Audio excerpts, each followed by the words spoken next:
Good Shabbos. This week's portion, Parshas Re'eh, has a short passage in regard to mourning within Jewish law.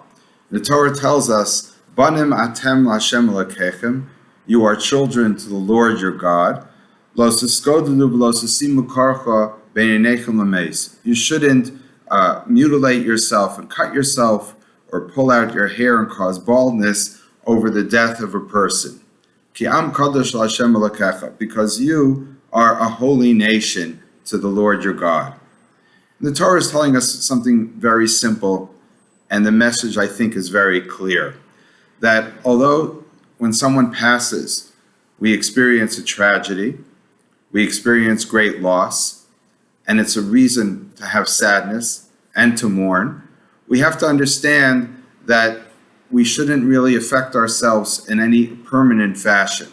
That could be for two reasons. One reason could be because we have to move on in life. We can't have a sign of that mourning and that sadness for the rest of our lives. We have to go through a passage of grief and sadness, and we have to come out on the other side and still make sure that we're ready to live a life and devote ourselves to the Torah, to God, to ourselves. Another message, I think that is very simple, is to say that the person who dies has a soul and a body. The body might have passed. The soul lives on eternally. The body is like a clothing, a garment to the soul. When the soul passes from the body is no longer here. And the sign of mourning should be appropriate to be, just like the body is a garment to the soul, our sign of mourning should be to rent our clothing, to tear our clothing, which we know from another passage when it tells us that the children of Aaron, the Kohanim, the priests, when they were dedicating the temple and their brothers, Nadav and Avihu, died, they shouldn't have any signs of mourning. They shouldn't tear their clothes, which tells us in other times, in normal circumstances, we do tear our clothes. Why? Because the clothes are something temporary. The clothes are the sign of the body. It's the garment for the soul. The body has passed. The garment that we wear should be torn. It's a sign of the the body of the person who passed away. But that's only temporary, because the clothes we wear today, we won't wear tomorrow anymore. It's not really affecting us in any permanent way. But to mutilate ourselves, to cause damage to ourselves, that's a sign that there's a permanent loss. And of course, there's a permanent loss as far as the person is concerned, but as far as the soul is concerned, that soul lives on eternally with his or her immortal soul. Nachmanides, in another passage, actually asks the question, he says, why should we be sad at all? If a person dies and he goes up to God and he has the life in Gan Eden, the Garden of Eden, and he has an eternal soul, and now all is just pleasant and good, why are we sad? We should be okay. Not only that, we might even should show signs of happiness. So Nachmanides tells us that really the Torah is giving us a concession to human nature. But it's more than just a concession.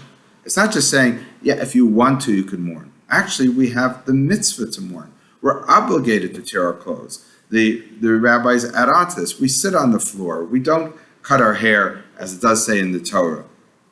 We don't even learn Torah, which is a sign of happiness. We sit Shiva for 7 days. We make sure that we have that feeling of unhappiness and mourning. Why?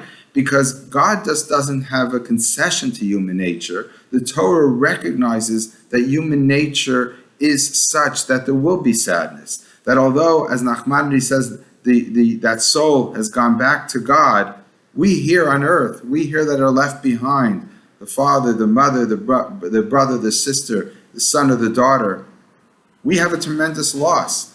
And therefore, it's not only normal, but it's important to grieve. It's important to show signs of mourning. It's important not just to bottle up those normal feelings and just never be able to express it. We have to force ourselves to express it. And as many people have noted, the Shiva services that we have and the time of mourning that we have within Jewish law is so helpful and instrumental in getting us through those feelings of sadness and depression and being able to move on.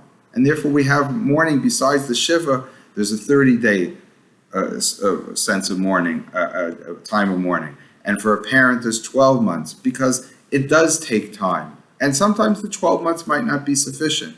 But generally speaking, once we go through a full year, we go through all the seasons, we go through all those anniversaries and the times that we're missing, after we have that grieving, we then are able to move on and maybe to have now no longer sadness. But as a friend of mine told me, when my mother passed away, we moved from sadness to inspiration. We start focusing on those fond memories that we have of that person, those things that we could learn from the person who passed away. And now, although we always will have a place in our heart that's sadness and perhaps tears, we'll also have a sense of happiness that that person gave us what they gave us in their lifetime. And those good qualities that they have and the good memories that we have will inspire us to live a good life from here on in, and that we should no longer just dwell on the sadness and the grieving, but to move on in life and to be able to sort of take the reins back into our hands and move forward and make sure that we have something positive in our life from here on in. Good Shabbos.